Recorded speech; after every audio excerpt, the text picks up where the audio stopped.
UAE Islamic സെന്ററിന്റെ പ്രസിഡന്റാണ് അദ്ദേഹം.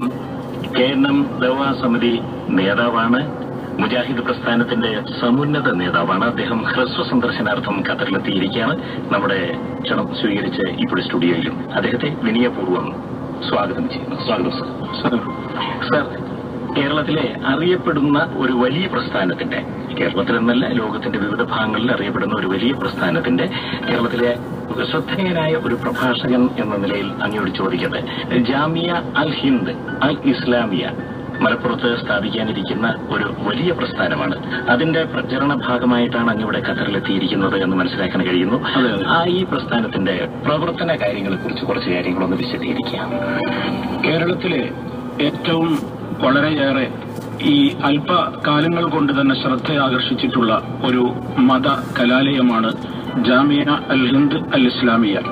മലപ്പുറം ജില്ലയിൽ ഊരകം പഞ്ചായത്തിലെ മിനി ഊട്ടി എന്ന് പറയുന്ന പ്രകൃതി രമണീയമായ സ്ഥലത്താണ് അതിനുവേണ്ടി വാങ്ങിയിട്ടുള്ള ഏക്കറുകളോളം സ്ഥലം ഇപ്പോൾ സ്ഥിതി ചെയ്യുന്നത്. കോഴിക്കോട് എയർപോർട്ടിൽ നിന്നും 13.7 കിലോമീറ്റർ ദൂരെ സ്ഥിതി ചെയ്യുന്ന ഒരു പ്രദേശമാണ് ഊരകം പഞ്ചായത്തിലെ മിനി ഊട്ടി എന്നറിയപ്പെടുന്ന ആ പ്രദേശം.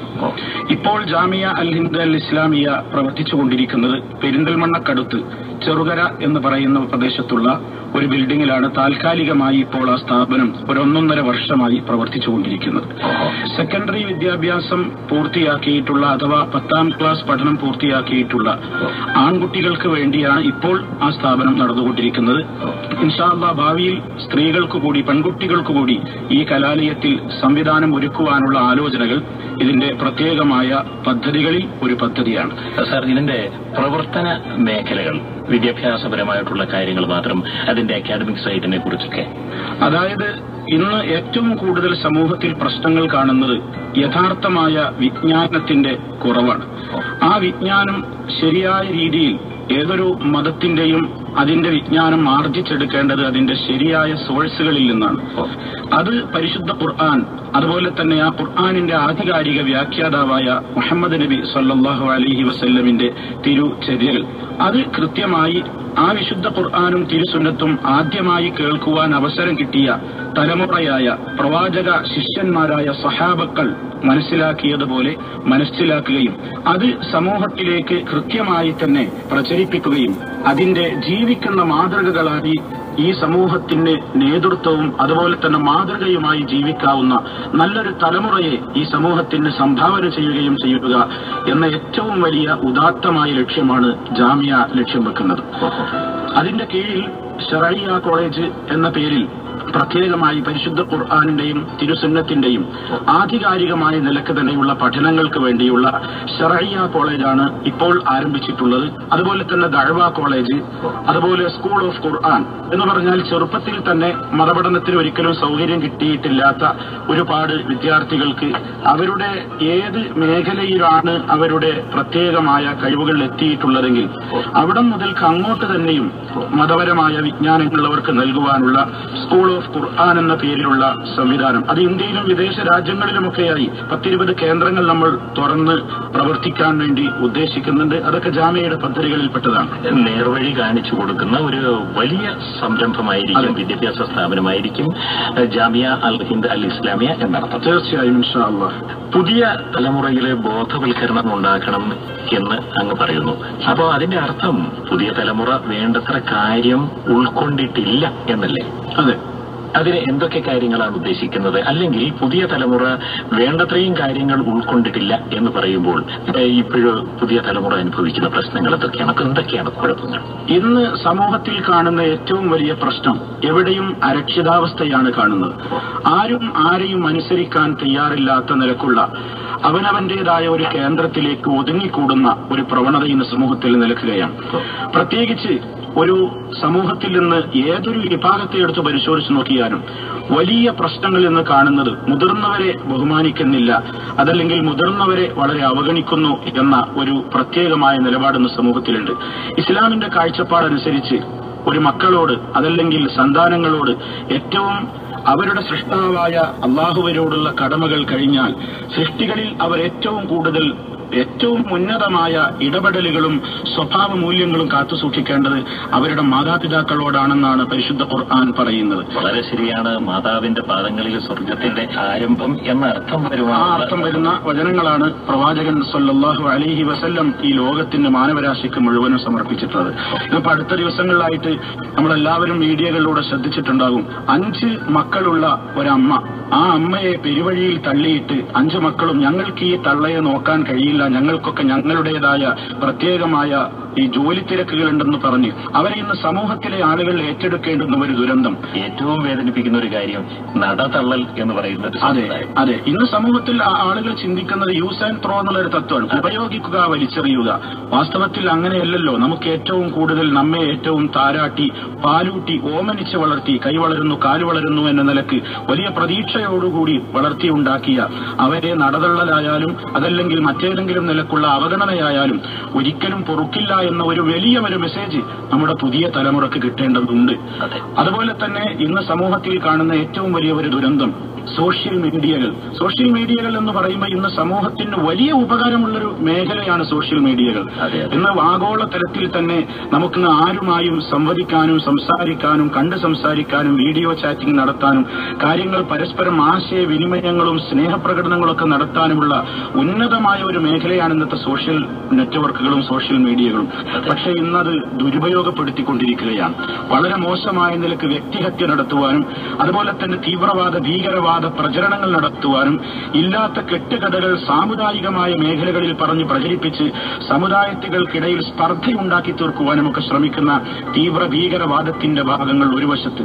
അതുപോലെ തന്നെ മീഡിയകൾ ഉപയോഗപ്പെടുത്തി പോണോഗ്രാഫി അതുപോലെ തന്നെ നെറ്റ് സംവിധാനങ്ങളിലൂടെ അശ്ലീലതകൾ കണ്ട് ആസ്വദിക്കലും അതുപോലെ തന്നെ അശ്ലീലമായ കാര്യങ്ങൾ തുറന്ന് ആ നിലക്ക് ഒറ്റപ്പെട്ട നിലക്ക് ഭാര്യാഭർത്താക്കളായി ജീവിക്കുന്ന ദമ്പതികൾക്കിടയിൽ പോലും കടന്നു ചെന്ന് സ്വകാര്യതകളിലൂടെ രാത്രികളിലൂടെ സംസാരിച്ച് ഒരുപാട് സ്നേഹത്തോടെ കഴിഞ്ഞുകൂടിയിരുന്ന പ്രവാസ ദമ്പതികൾക്കിടയിൽ പോലും ഈ അടുത്ത കാലത്ത് നമ്മൾ പത്രത്തിൽ വായിച്ചു.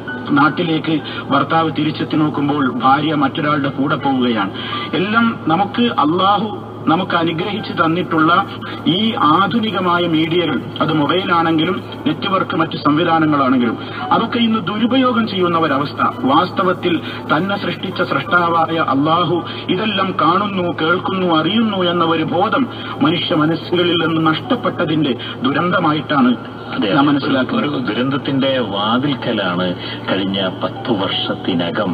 കാരണം ഈ ഏറ്റവും കൂടുതൽ ഇതിന്റെ വളർച്ച ഉണ്ടായിരിക്കുന്നത് ഈ 10 വർഷത്തിനകമാണ്. അവിടെ ഒരുപാട് ഉപകാരമുണ്ട്, അതോടൊപ്പം തന്നെ ഒരുപാട് ദുരന്തവും സംഭവിക്കുന്നുണ്ട്. ഇതിനെതിരെ യുവാക്കളെ പ്രതികരിക്കുന്നതിനുള്ള ശക്തി അവർക്ക് പകർന്നു കൊടുക്കുക, അല്ലെങ്കിൽ ബോധവൽക്കരിക്കുക. ഇതിനുവേണ്ടിയുള്ള ശ്രമം എങ്ങനെയാണ് ആ ശ്രമം നടത്താൻ ഉദ്ദേശിക്കുന്നത്?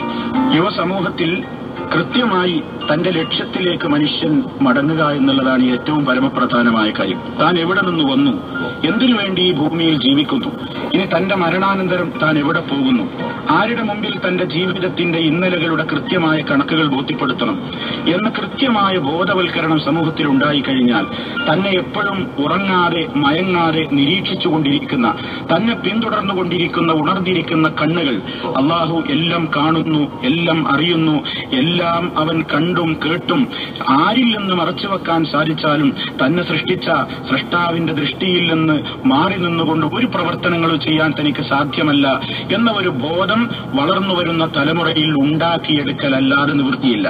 അതല്ലെങ്കിൽ മാതാപിതാക്കളെ ഭയന്നുകൊണ്ടോ അധ്യാപകരെ ഭയന്നുകൊണ്ടോ അതല്ലെങ്കിൽ അയൽക്കാരെയോ സമൂഹത്തെയോ ഭയന്നുകൊണ്ടോ ഒരു തിന്മയിൽ നിന്ന് ആളുകൾ വിട്ടുനിൽക്കുകയാണെങ്കിൽ അവരൊക്കെ കാണാത്ത ഒരു സമയത്ത് ഇവൻ വീണ്ടും ഈ തിന്മയുടെ ചെളിക്കുണ്ടിലേക്ക് ആണ്ടുപോകും. ഇതിൽ നിന്ന് വ്യത്യസ്തമായി ആരും കാണുന്നില്ലെങ്കിലും എന്നെ സൃഷ്ടിച്ച, എപ്പോഴും എന്നെ കണ്ടുകൊണ്ടിരിക്കുന്ന ഒരു സൃഷ്ടാവിന്റെ അടിമയാണ്, സൃഷ്ടിയാണ് ഞാനെന്ന ബോധം മനുഷ്യ മനസ്സിൽ ഉണ്ടായാൽ അവനെ നിയന്ത്രിക്കാൻ സൃഷ്ടികളിൽ നിന്ന് ആരുമില്ലെങ്കിലും അവന്റെ ജീവിതവും മനസ്സും നന്നായിത്തീരും. ഇതിലേക്ക് സമൂഹത്തെ കൈപിടിച്ചു കൊണ്ടുവരിക എന്നത് തന്നെയാണ് ജാമിയ അൽ-ഹിന്ദ് പ്രത്യേകിച്ചും ലക്ഷ്യമാക്കുന്നത്. മതപഠനത്തിന് അവസരം കിട്ടിയിട്ടില്ലാത്ത മറ്റു തൊഴിലുകളിൽ ഏർപ്പെട്ടുകൊണ്ടിരിക്കുന്ന പാവപ്പെട്ടവരായ കർഷക തൊഴിലാളികളോ അതുപോലെ തന്നെ ഡ്രൈവർമാരോ അതുപോലെ തന്നെ മറ്റു മേഖലകളിൽ വർക്ക് ചെയ്യുന്ന മറ്റു മേഖലകളിൽ പ്രവർത്തിച്ചുകൊണ്ടിരിക്കുന്ന മതമൊന്നും പഠിക്കാൻ അവസരം കിട്ടിയിട്ടില്ലാത്ത ആളുകൾക്ക് പോലും ആഴ്ചയിൽ 1 മണിക്കൂറെങ്കിലും പ്രത്യേകിച്ച് മതപരമായ ഈ ഒരു ബാധ്യത അവരിൽ സന്നിവേശിപ്പിച്ചു കൊടുക്കാൻ ആവശ്യമായ നിലക്കുള്ള ബോധവൽക്കരണത്തിന് വേണ്ടി അവർക്ക് പ്രത്യേകമായ സ്റ്റഡി ക്ലാസുകൾ പോലും ജാമിയ അൽ ഹിന്ദിന്റെ പാഠ്യപദ്ധതിയിൽ ഉൾപ്പെടുത്തിയിട്ടുണ്ട്. വരും ഭാവിയിൽ ഇൻഷാ അല്ലാഹ് അതൊക്കെയും ജാമിയ ഉദ്ദേശിക്കണം. ചുരുക്കി പറഞ്ഞു കഴിഞ്ഞാൽ പ്രമാണങ്ങളിലേക്ക് മടങ്ങുക. നിരന്തരമായി നീ സർവശക്തനായ നാഥന്റെ നിരീക്ഷണത്തിലാണ്. അതുകൊണ്ട് അധർമ്മത്തിലേക്ക് മറ്റാരും അറിയാതെയായാലും നീ കടന്നു ചെന്നു കഴിഞ്ഞാൽ നാഥൻ എല്ലാ കാര്യങ്ങളും അറിയുന്നുണ്ട് എന്ന ബോധം അവനിൽ വളർത്തി അധർമ്മത്തിലേക്ക് പോകാതിരിക്കുവാനുള്ള ഒരു നിരന്തര ശ്രമം നടത്തുന്നു ജാമിയ അൽ ഹിന്ദ് ഇസ്ലാമിയ മലപ്പുറം എന്ന് വിശ്വസിക്കുന്നു. ഇനി ഈ ഇസ്ലാമിക് ഫിനിഷിംഗ് സ്കൂളുകളെ കുറിച്ച് അങ്ങ് നേരത്തെ ഒരു സ്വകാര്യ സംഭാഷണത്തിൽ സൂചിപ്പിക്കുകയുണ്ടായി. അതിനെക്കുറിച്ച് ഈ ഇസ്ലാമിക് ഫിനിഷിംഗ് സ്കൂൾ എന്നുള്ളത് കൊണ്ട് നമ്മൾ ഉദ്ദേശിക്കുന്നത് സമൂഹത്തിൽ ഞാൻ നേരത്തെ പറഞ്ഞതുപോലെ ചെറിയ പ്രായത്തിൽ ഇന്ന് നമ്മുടെയൊക്കെ നാട്ടിലുള്ള സംവിധാനം അനുസരിച്ച് 4-5 ക്ലാസുകളിൽ വെച്ച് മതപഠനം നിർത്തിവെച്ച് പിന്നീട് മറ്റു ഈ ഭൗതിക കലാലയങ്ങളിൽ മാത്രമാണ് അവരുടെ വിദ്യാഭ്യാസം തുടരുന്നത്. പിന്നീട് അവർക്ക് ഏറ്റവും നല്ല ഉത്ബോധനങ്ങൾ മതപരമായി കിട്ടേണ്ടുന്ന ടീനേജ് പ്രായത്തിലുള്ള ആളുകൾക്ക് ആ അവസരങ്ങളിൽ പലപ്പോഴും അവരുടെ ആ മതപഠനം ചെറുപ്പത്തിൽ തുടങ്ങിവെച്ച ആ മതപഠനം അതിന്റെ പാഠ്യപദ്ധതി ഫിനിഷ് ചെയ്യാനുള്ള ഒരു അവസരം അവർക്ക് കിട്ടുന്നില്ല. അവരെ കൂടി ലക്ഷ്യം വെച്ചുകൊണ്ട് അവരേത് മേഖലയിൽ പ്രവർത്തിക്കുന്നവരാണെങ്കിലും പഠിക്കുന്നവരാണെങ്കിലും അതിപ്പോ വിദേശ രാജ്യങ്ങളിൽ പഠിക്കുന്നവരാണെങ്കിലും നാട്ടിൽ പഠിക്കുന്നവരാണെങ്കിലും ഒക്കെ അവർക്ക് കിട്ടുന്ന അവസരങ്ങൾ ഉപയോഗപ്പെടുത്തി അവരുടെ ഈ ചെറുപ്പത്തിൽ അവർ പ്രവർത്തിച്ചുകൊണ്ടിരുന്ന അതല്ലെങ്കിൽ തുടക്കം കുറിച്ചിട്ടുള്ള മനുഷ്യൻ എന്ന നിലക്ക് തന്റെ മാനുഷികമായ മൂല്യങ്ങൾ കാത്തുസൂക്ഷിക്കാൻ ആവശ്യമായ ആ കൃത്യമായ ബോധവൽക്കരണം അവരിൽ നിരന്തരമായി നിലനിർത്താൻ ആവശ്യമായ ഒരു പദ്ധതിയാണ് ഇസ്ലാമിക് ഫിനിഷിംഗ് സ്കൂൾ കൊണ്ട് നമ്മൾ ലക്ഷ്യമാക്കുന്നത്. സർ, ഇനി വളരെ പ്രധാനപ്പെട്ട ഒരു കാര്യത്തിലേക്ക് ജാമിയ അൽ ഹിന്ദ് അൽ ഇസ്ലാമിയയുടെ പ്രവർത്തനവുമായിട്ട് അങ്ങിപ്പോൾ ഖത്തറിലെത്തിയിരിക്കുന്നു. അങ്ങയുടെ കൂടെ മറ്റാരാണുള്ളത്? എന്റെ കൂടെ ജാമിയ അൽ ഹിന്ദ് അൽ ഇസ്ലാമിയ എന്ന് പറയുന്നത് ഞാൻ നേരത്തെ പറഞ്ഞു, അത് വളരെ വിശാലമായ ഒരുപാട് സ്ഥാപനങ്ങളുടെ ഒരു സമുച്ചയത്തിന്റെ പേരാണ് ജാമിയ അൽ ഹിന്ദ് അൽ ഇസ്ലാമിയ. അതിന്റെ കീഴിൽ ഞാൻ നേരത്തെ സൂചിപ്പിച്ചതുപോലെ ശറഇയ്യ കോളേജ്, ദഅവ കോളേജ്, സ്കൂൾ ഓഫ് ഖുർആൻ, അതുപോലെ തന്നെ Islamic finishing school, research centre, അതുപോലെ ഒട്ടേറെ പദ്ധതികളുണ്ട്. അതിൽപ്പെട്ട ഇപ്പോൾ തുടക്കം കുറിച്ചിട്ടുള്ള ഒരു ശറഇയ്യ കോളേജിന്റെ പ്രിൻസിപ്പലായ ഫൈസൽ മൗലവിയാണ്. അദ്ദേഹം കേരളത്തിലും അതുപോലെ തന്നെ കേരളത്തിന് പുറത്തുമൊക്കെ പ്രഭാഷണ രംഗത്തും സംവാദ ഖണ്ഡന മേഖലകളിലുമൊക്കെ മുഖാമുഖ മേഖലകളിലുമൊക്കെ എല്ലാ മലയാളികൾക്കും സുപരിചിതനായ ഒരു വ്യക്തിത്വമാണ് ഫൈസൽ മൗലവി. അദ്ദേഹം കൂടി എന്റെ കൂടെയുണ്ട്. അദ്ദേഹം 2 ദിവസം കൂടെ ഖത്തറിൽ ഉണ്ടാകും. സാറേ, ജാമിയയുടെ പ്രവർത്തനത്തിന് ഇവിടെ ഖത്തറിൽ എനിക്ക് മനസ്സിലാക്കാൻ സാധിക്കുന്ന വിപുലമായ ഒരു കമ്മിറ്റി രൂപീകൃതമായിട്ടുണ്ട്. അതായത് നഷ്ടപ്പെട്ടു പോകുന്ന മൂല്യങ്ങൾ തിരിച്ചുപിടിക്കുന്നതിന് വേണ്ടിയുള്ള ശ്രമത്തിന്റെ ഭാഗമായി നേരിന്റെ വഴിയിലേക്ക് മനുഷ്യനെ നയിക്കുന്നതിന് വേണ്ടിയുള്ള ആധുനിക കാലഘട്ടത്തിലെ ഒരു ശ്രമത്തിന്റെ ഭാഗമായി ജാമിയ നടത്തുന്ന പ്രവർത്തനങ്ങൾക്ക് പിന്തുണയേകിക്കൊണ്ട് ഇവിടെ ഖത്തറിൽ ഒരു കമ്മിറ്റി രൂപീകൃതമായി കഴിഞ്ഞിട്ടുണ്ട്. ആ കമ്മിറ്റിയുമായിട്ട് ബന്ധപ്പെടാൻ ഉള്ള നമ്പർ? അതെ, അത് ഇവിടെ ഈ ഖത്തറിൽ വ്യവസായ രംഗത്ത് ബിസിനസ് രംഗത്ത് അറിയപ്പെടുന്ന മിസ്റ്റർ ബഷീർ സാഹിബ്, അദ്ദേഹം V1 ഗ്രൂപ്പിന്റെ മാനേജറാണ്. അദ്ദേഹം മിസ്റ്റർ ബഷീർ, അദ്ദേഹത്തിന്റെ നമ്പർ ഉണ്ട്. അദ്ദേഹവുമായി കോൺടാക്ട് ചെയ്യാൻ ഉദ്ദേശിക്കുന്ന ആളുകൾക്ക് ഈ ജാമിയ അൽ ഹിന്ദ് അൽ ഇസ്ലാമിയയുടെ വിപുലമായ പ്രവർത്തന മേഖലകളും അതുമായി ബന്ധപ്പെട്ട കാര്യങ്ങളും അതിനെ സഹായിക്കേണ്ട വളരെ അത്യാവശ്യമായ ഒരു ഘട്ടത്തിലാണ്. ഞാൻ നേരത്തെ സൂചിപ്പിച്ചു കഴിഞ്ഞു, 200ഓളം വിദ്യാർത്ഥികൾ ഇപ്പോൾ ഈ വർഷം അവിടെ പഠിച്ചുകൊണ്ടിരിക്കുന്നുണ്ട്. അത്തരം വിദ്യാർത്ഥികൾക്ക് കിടന്നുറങ്ങാനുള്ള സൗകര്യം, കട്ടില്, അതുപോലെ തന്നെ അവർക്ക് കമ്പ്യൂട്ടർ പഠനത്തിന് ആവശ്യമായ കമ്പ്യൂട്ടറുകൾ, അതുപോലെ ആ സ്ഥാപനത്തിന് 24ഓളം ഏക്കർ സ്ഥലം നമ്മൾ സ്വന്തമാക്കാൻ ഉദ്ദേശിക്കുന്നുണ്ട്. അതിന്റെ സ്ഥലം വഖഫ് ചെയ്യൽ, ആ സ്ഥാപനത്തിന് വേണ്ടി വാങ്ങൽ പോലെയുള്ള ഒട്ടേറെ പദ്ധതികളും അതുമായി ബന്ധപ്പെട്ട കുറെ ആവശ്യങ്ങൾ ഇപ്പോൾ നമ്മുടെ മുമ്പിലുണ്ട്. അതുമായി ബന്ധപ്പെട്ട കാര്യങ്ങൾക്ക് സഹകാരികളാകുവാനും ഈ സ്ഥാപനത്തെക്കുറിച്ച് കൂടുതൽ അറിയുവാനും ഒക്കെ മിസ്റ്റർ ബഷീർ സാഹിബുമായി ഖത്തറിൽ ബന്ധപ്പെട്ടാൽ അദ്ദേഹത്തിന്റെ നമ്പർ 555-77457. നമ്പർ ഒരിക്കൽ കൂടി പറയാം, 555-77457. 457. ഈ നമ്പറിൽ അദ്ദേഹവുമായി ഖത്തറിൽ ബന്ധപ്പെടാവുന്നതാണ്. അതോടൊപ്പം വിസ്ഡം ഗ്ലോബൽ ഇസ്ലാമിക് മിഷൻ എന്ന ഒരു കാര്യം ഒരുപക്ഷെ ഈ അടുത്ത ദിവസങ്ങളിലായി നിങ്ങളുടെ ശ്രദ്ധയിൽപ്പെട്ടിട്ടുള്ളത്. Sir, wisdom global Islamic mission അതിന്റെ പ്രവർത്തനങ്ങൾ, അതിനെക്കുറിച്ച്. വിസ്ഡം എന്ന് പറയുന്ന ഇംഗ്ലീഷ് പദത്തിന് അറബിയിൽ അത് ലക്ഷ്യമാക്കുന്നത് അൽ ഹിക്മ എന്നാണ്. ഹിക്മ എന്നതുകൊണ്ട് പരിശുദ്ധ ഖുർആനിൽ പല സ്ഥലങ്ങളിലായി പ്രയോഗിക്കപ്പെട്ടിട്ടുള്ള ഒരു പദമാണ് അൽ ഹിക്മ. ഒന്ന്, അത് പരിശുദ്ധ ഖുർആൻ കൃത്യമായി മനസ്സിലാക്കുവാൻ ആവശ്യമായ പ്രവാചകൻ സല്ലല്ലാഹു അലൈഹി വസല്ലമിന്റെ വ്യാഖ്യാനങ്ങളും വിശദീകരണങ്ങളും എല്ലാം അടങ്ങുന്ന സുന്നത്ത് അൽ ഹിക്മ എന്നതുകൊണ്ട് ഉദ്ദേശിക്കപ്പെടുന്നത്. അതുപോലെ തന്നെ ഇസ്ലാമികമായി പരിശുദ്ധ ഖുർആനും പ്രവാചക വചനങ്ങളും കൃത്യമായി ഒരു നിലക്കും വ്യതിയാനങ്ങളില്ലാതെ സമൂഹത്തിന് മനസ്സിലാക്കിയെടുക്കുവാൻ ആവശ്യമായ വിജ്ഞാനങ്ങളുടെ മുഴുവൻ മേഖലകളും ഉൾക്കൊള്ളുന്നതും അൽ ഹിക്മ എന്നതിന്റെ വ്യാപ്തിയിൽ വരികയാണ്. നമ്മളിതുകൊണ്ട് ഉദ്ദേശിക്കുന്നത് ഒരു ഗ്ലോബൽ ഇസ്ലാമിക് ദഅവ, ഗ്ലോബൽ ഇസ്ലാമിക് മിഷൻ. ഇന്നത്തെ കാലഘട്ടം എന്ന് പറയുന്നത് മനുഷ്യൻ അവന്റെ സ്വകാര്യമായ ഒരു റൂമിലിരുന്ന് ചെറുവിരൽ അനക്കിയാൽ ലോകം മുഴുവൻ ഇസ്ലാമികമായി എന്ന് മാത്രമല്ല അവന്റെ സന്ദേശങ്ങൾ കൈമാറുവാൻ പറ്റുന്ന അസുലഭമായ വലിയ അവസരങ്ങളുള്ള ഒരു ലോകമാണ്. അത് ദുരുപയോഗപ്പെടുത്തുന്നു എന്നത് ഞാൻ നേരത്തെ സൂചിപ്പിച്ച ഒരു വേറൊരു വിഷയമാണെങ്കിലും അതിന്റെ നന്മകളുടെ വശങ്ങൾ ഉപയോഗപ്പെടുത്തി ഗ്ലോബൽ നിലയ്ക്ക് തന്നെ അഥവാ ആഗോളതലത്തിൽ തന്നെ ഇസ്ലാമിക പ്രബോധനം എത്തിക്കുവാനുള്ള ഒരു സംരംഭത്തിന് നമ്മൾ കേരളത്തിൽ കേരള നദുവത്തുൽ മുജാഹിദീൻ ദഅവ സമിതി അതിന് തീരുമാനമെടുത്ത് അതിപ്പോൾ ഈ കഴിഞ്ഞ ദിവസം വലിയ സമ്മേളനം കോഴിക്കോട് നടക്കുകയുണ്ടായത്. സൗദി പ്രിൻസാണ് അതിന്റെ ഔപചാരികമായ ഉദ്ഘാടനം നിർവഹിച്ചത്. കേരളത്തിലെ മന്ത്രിമാരും അതുപോലെ തന്നെ ഭരണ രംഗത്തുള്ള ഒട്ടേറെ ആളുകളും സാമൂഹ്യ പ്രവർത്തകന്മാരും സാംസ്കാരിക നേതാക്കളും ഒക്കെ സംബന്ധിച്ച 10,000 പങ്കെടുത്ത ഒരു വലിയ സംരംഭമായിരുന്നു വിസ്ഡം ഗ്ലോബൽ ഇസ്ലാമിക് മിഷന്റെ ഔപചാരികമായ ഉദ്ഘാടനം. അത് ലോകത്ത് മുഴുവൻ, ഉദാഹരണമായി മലയാളത്തിൽ നമ്മളൊരു ചെറിയ ദൈവത്തെ പരിചയപ്പെടുക, അതല്ലെങ്കിൽ മനുഷ്യന്റെ നിർബന്ധമായും അവന്റെ ജീവിതത്തിൽ പാലിക്കേണ്ടുന്ന മൂല്യങ്ങൾ എന്ന ഉദാഹരണമായി നമ്മളൊരു ചെറിയ ബുക്കിലെറ്റ് തയ്യാറാക്കുകയാണെങ്കിൽ അതിന്ന് മലയാളത്തിൽ മാത്രമല്ല അവിടെ കേരളത്തിൽ തന്നെ ജോലി ചെയ്യുന്ന അന്യരാജ്യ തൊഴിലാളികളായ മറ്റു ആളുകൾക്ക് മനസ്സിലാകുന്ന ഭാഷയിൽ അവരുടേതായ ഭാഷയിൽ ലെവലുകൾ തയ്യാറാക്കുവാൻ, അതുപോലെ തന്നെ മൊത്തം ലോകാടിസ്ഥാനത്തിൽ തന്നെ ഏതൊക്കെ ഭാഷകൾ സംസാരിക്കുന്ന ആളുകളുണ്ടോ അവരുടെയൊക്കെ ഭാഷകളിലേക്ക് ആ സന്ദേശത്തെ ട്രാൻസ്ലേറ്റ് ചെയ്യപ്പെട്ടുകൊണ്ട് സമൂഹത്തിന് മുഴുവൻ ലോകതലത്തിൽ അവരുടെ മതവും ജാതിയും ഒന്നും നോക്കാതെ മനുഷ്യരാണല്ലോ, എല്ലാ മനുഷ്യരും രക്ഷപ്പെടണമല്ലോ എന്ന ഏറ്റവും വലിയ നസീഹത്ത് അഥവാ ഗുണകാംക്ഷ മനസ്ഥിതിയോടുകൂടിയുള്ള ഒരു വലിയ ദഅവ സംരംഭമാണ് വിസ്ഡം ഗ്ലോബൽ ഇസ്ലാമിക് മിഷൻ. തീർച്ചയായിട്ടും മനുഷ്യരെല്ലാവരും ഒന്നാണ്, ഏകോദര ഭാവത്തോടെ ഏകോദര ബോധത്തോടെ ജീവിക്കേണ്ടവരാണ് എന്ന ആ പഴയ എന്നാൽ ഒരിക്കലും നശിക്കാത്ത അനശ്വരമായ സന്ദേശം വീണ്ടും ഒന്ന് പ്രോജ്വലിപ്പിക്കാൻ വിസ്ഡം ഗ്ലോബൽ ഇസ്ലാമിക് മിഷന്റെ പ്രവർത്തനങ്ങൾക്ക് സാധിക്കട്ടെ എന്ന് ആത്മാർത്ഥമായിട്ട് ആശിക്കുകയാണ്. പ്രിയ സഹോദരങ്ങളെ, നമ്മോടൊപ്പം ഇപ്പോഴുള്ളത് ഹുസൈൻ സലഫിയാണ്. UAE ഇസ്ലാഹി സെന്റർ പ്രസിഡന്റാണ് അദ്ദേഹം. കേരളത്തിലെ അറിയപ്പെടുന്ന പ്രഭാഷകൻ, KNM-ന്റെ സമുന്നതനായ നേതാവ്. സർ, ഇനി അവസാനിപ്പിക്കാൻ സമയമാകുന്നു. ഒരു ചോദ്യത്തിൽ നമുക്ക് അവസാനിപ്പിക്കാം. KNM കേരളത്തിനെ സംബന്ധിച്ചിടത്തോളം പ്രത്യേകിച്ചും ഇസ്ലാമിക ചിന്തയുമായി ബന്ധപ്പെട്ട് ഒരു നവോത്ഥാനം സൃഷ്ടിച്ച പ്രസ്ഥാനമാണ്. ഈ പ്രസ്ഥാനത്തിൽ ഈ അടുത്തായിട്ട് കണ്ടുവരുന്ന ഈ പടലപ്പിണക്കങ്ങൾ, അത് സത്യം പറഞ്ഞു കഴിഞ്ഞാൽ സത്യത്തെ സ്നേഹിക്കുന്നവരുടെ മനസ്സിനെ വേദനിപ്പിക്കുന്നതാണ്. ഈ പിണക്കങ്ങൾ അവസാനിപ്പിക്കുവാൻ എന്തൊക്കെ കാര്യങ്ങൾ അങ്ങയുടെ നേതൃത്വത്തിലുള്ള വിഭാഗത്തിന് ചെയ്യാൻ സാധിക്കും എന്നറിയാൻ ആഗ്രഹമുണ്ട്. സർ, വളരെ പ്രസക്തമായൊരു ചോദ്യമാണ് അങ്ങ് ഈ അവസരത്തിൽ. ഇവിടെ ഞാൻ സന്ദർശിക്കുന്ന ലക്ഷ്യവുമായി ബന്ധപ്പെട്ടതല്ലെങ്കിലും നിങ്ങൾ ചോദിച്ചിരിക്കുന്നത് വളരെ സന്തോഷകരമാണ്. നിങ്ങൾക്കറിയാം, എപ്പോഴും ഐക്യത്തിന്റെ ശബ്ദം ഉയർത്തുന്ന എന്നെക്കൊണ്ട് കഴിയാവുന്ന നിലക്ക് എല്ലാ ആളുകളുമായും ഈ പടലപ്പിണക്കങ്ങളും പ്രശ്നങ്ങളും ഒക്കെ പറഞ്ഞു തീർക്കണം, അത് എവിടെ പോയി സംസാരിക്കേണ്ടി വന്നാലും നാം അതിന് സന്നദ്ധരാവണമെന്ന് കിട്ടുന്ന വേദികളിലെല്ലാം ആവശ്യപ്പെടുന്ന ഒരു വ്യക്തി കൂടിയാണ് വിനീതനായുള്ളവൻ.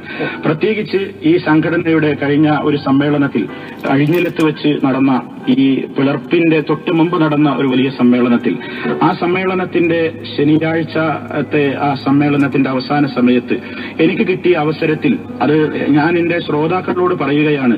കോഴിക്കോട് അഴിഞ്ഞിലം സമ്മേളനത്തിൽ ഈ ഉള്ളവൻ നടത്തിയ ഒരു 6 മിനിറ്റ് സംസാരമുണ്ട്. ഒരു 6 മിനിറ്റ് പ്രത്യേകം ഈ വിഷയവുമായി ബന്ധപ്പെട്ടുകൊണ്ട് നടത്തിയ ഒരു പ്രഭാഷണത്തിൽ എല്ലാ നേതാക്കളോടും, എന്റെ പ്രിയപ്പെട്ട മുജാഹിദിന്റെ പൊന്നു നേതാക്കളെ, പൊന്നു പ്രവർത്തകന്മാരെ, നാം ഇങ്ങനെ പരസ്പരം തമ്മിലടിക്കേണ്ടവരല്ല. നമുക്കിടയിലുള്ള നമുക്കുള്ള പ്രശ്നങ്ങൾ ആരുമായി എവിടെയെല്ലാം വെച്ചുകൊണ്ട് ഏതറ്റം വരെ വിട്ടുവീഴ്ച ചെയ്തുകൊണ്ടും നാം പറഞ്ഞു തീർക്കേണ്ടവരാണ്. പക്ഷേ നമ്മുടെ എല്ലാ രൂപത്തിലുള്ള കാര്യങ്ങളിലും നാം ഐക്യത്തിനു വേണ്ടി ശ്രമിക്കുമ്പോൾ നമുക്കുള്ള പ്രധാനപ്പെട്ട ഒരു നിർദ്ദേശം, പെട്ടെന്ന് ഏതെങ്കിലും നിലക്കുള്ള ഒരു ഐക്യം സ്ഥായിയായി നിലനിൽക്കുകയില്ല. ഐക്യത്തിനുള്ള മാനദണ്ഡം എന്ന് പറയുന്നത് പരിശുദ്ധ ഖുർആനും തിരുസുന്നത്തും പറഞ്ഞൊരു മാനദണ്ഡമുണ്ട്. എന്താണോ ശരിയായ പ്രമാണങ്ങളിൽ ഐക്യത്തിന്റെ മാനദണ്ഡമായി പറയുന്നത്, യഥാർത്ഥമായ നിലക്കുള്ള സ്രോതസ്സുകളിലേക്ക്, പ്രമാണങ്ങളിലേക്ക് മടങ്ങിച്ചെന്ന് ആ പ്രമാണങ്ങളിൽ നിന്ന് ആരൊക്കെ ഏതൊക്കെ രംഗങ്ങളിൽ വ്യതിചലിച്ചു പോയിട്ടുണ്ടോ ആ വ്യതിചലിച്ചു പോയവരെല്ലാം യഥാർത്ഥമായ പ്രമാണങ്ങളിലേക്ക് തിരിച്ചു വന്നു കഴിഞ്ഞാൽ ഇവിടെ ഐക്യം സുസാധ്യമാകും എന്നതാണ് വിശുദ്ധ ഖുർആനും തിരുസുന്നത്തും സമൂഹത്തോട് പറയുന്നത്. ഇതിന്റെ അടിസ്ഥാനത്തിൽ നാം ഐക്യപ്പെടണമെന്നും മറ്റുള്ള ഏതെങ്കിലും നിലക്കുള്ള തെറ്റിദ്ധാരണകളോ മറ്റേതെങ്കിലും വാക്കിൽ വന്ന അബദ്ധങ്ങളോ ഉണ്ടെങ്കിൽ പരസ്പരം ഒരു മേശയ്ക്ക് ചുറ്റുമിരുന്നു കൊണ്ട് പറഞ്ഞു തീർക്കണമെന്നും, ഇനി അതല്ല നമ്മുടെ ഈ വിഷയത്തിൽ കൂടുതൽ അവഗാഹങ്ങൾ നേടിയ പണ്ഡിതന്മാർ രാജ്യത്തിന്റെ ഏതു ഭാഗത്താണുള്ളതെങ്കിൽ അവരുമായും ഈ വിഷയങ്ങളിൽ നമുക്ക് ചർച്ച ചെയ്യാവുന്നതാണല്ലോ എന്നുമൊക്കെയായിരുന്നു അന്ന് ഈ ഉള്ളവൻ സംസാരിച്ചതിന്റെ ഒരു രത്നചുരുക്കം. ഞാൻ അതിന്റെ വിശദ തലങ്ങളിലേക്ക് പ്രവേശിക്കുകയല്ല.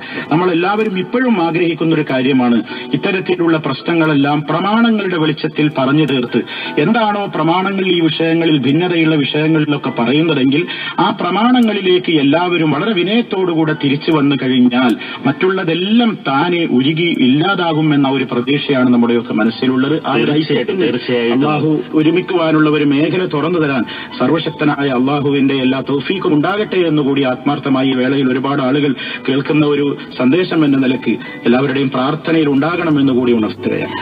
വളരെ സന്തോഷമുള്ള കാര്യമാണ്. പറയാനുള്ളത് പറഞ്ഞും അതോടൊപ്പം തന്നെ മറക്കാനുള്ളത് മറക്കാൻ ശ്രമിച്ചും പൊറുക്കാനുള്ളത് പൊറുത്തും ക്ഷമാശീലർക്കൊപ്പമാണ് നാഥൻ എന്ന പ്രവാചക പ്രവരണ്യരുടെ വാക്കുകൾ ഉൾക്കൊണ്ടുകൊണ്ട് ഐക്യപ്പെട്ട് ഒരു ശക്തിയായി പ്രവർത്തിക്കുവാൻ കേരളത്തിന് സാധിക്കട്ടെ എന്ന് ആത്മാർത്ഥമായിട്ട് ആശിക്കുന്നു, ആഗ്രഹിക്കുന്നു. നമ്മുടെ ക്ഷണം സ്വീകരിച്ച് ഇവിടെ സ്റ്റുഡിയോയിൽ വരികയും നമ്മുടെ പ്രിയങ്കരായ ശ്രോതാക്കളോട് ഇത്തിരി നേരം ചെലവഴിക്കുകയും ചെയ്തതിന് അങ്ങേക്ക് വോയിസ് ഓഫ് കേരള അഖിലന്തോഹ ഹൃദയത്തിന്റെ ഭാഷയിൽ നന്ദി രേഖപ്പെടുത്തുന്നു. ഖത്തറിൽ വന്ന ഈ ചുരുങ്ങിയ സമയം കൊണ്ട് ഇവിടെയുള്ള മലയാളികൾ ധാരാളമായി ശ്രദ്ധിച്ചുകൊണ്ടിരിക്കുന്ന ഈ റേഡിയോ സംരംഭകർക്കും അതിന് അവസരം തന്നിട്ടുള്ള എന്നോടിപ്പോൾ അഭിമുഖം നടത്തിയിട്ടുള്ള മാന്യ ദേഹത്തിനും എല്ലാവിധത്തിലുള്ള നന്ദിയും ഒരിക്കൽ കൂടി സ്മരിച്ചുകൊണ്ട് ഈ സംരംഭം മാനുഷികമായ മൂല്യങ്ങൾ പ്രചരിപ്പിക്കുന്ന ഒരു സന്ദേശങ്ങൾ സമൂഹത്തിന് കൈമാറുന്ന ഒരു സംരംഭമായി എന്നും നിലനിൽക്കട്ടെ എന്ന് ആശംസിച്ചുകൊണ്ടും പ്രാർത്ഥിച്ചുകൊണ്ടും ഞാൻ എന്റെ വാക്കുകൾക്ക് വിരാമം കുറിക്കുകയാണ്. എല്ലാവർക്കും നന്ദി. അള്ളാഹു അനുഗ്രഹിക്കുമാറാകട്ടെ. വആഖിറു ദഅവാന അനിൽ ഹംദുലില്ലാഹി റബ്ബിൽ ആലമീൻ. വസ്സലാമു അലൈക്കും വറഹ്മത്തുള്ളാഹി വബറകാതുഹു.